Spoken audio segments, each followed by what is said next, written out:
As letras galegas vanse vivir en Meis cun gran festexo popular. O Concello organiza pro 17 de maio a segunda edición dunha romaría que busca ser un punto de encontro entre toda a veciñanza arredor da nosa lingua e da nosa literatura.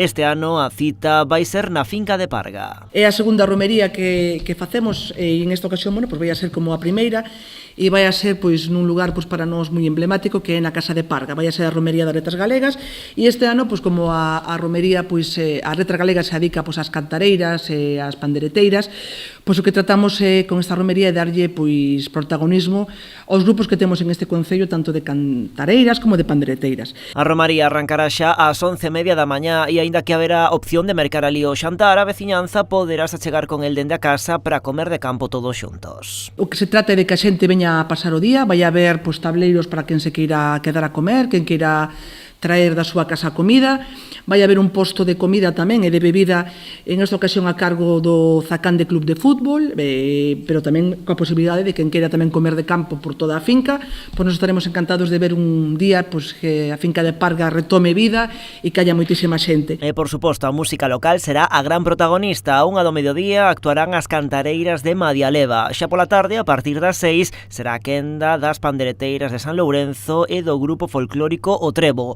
O broche final virá da man das lembranzas. Nesta ocasión vamos a estar acompañados por un rapeiro que se chama Habló Pablo, que é da Coruña, co que fixamos 2 temas en colaboración que estrearemos ese día.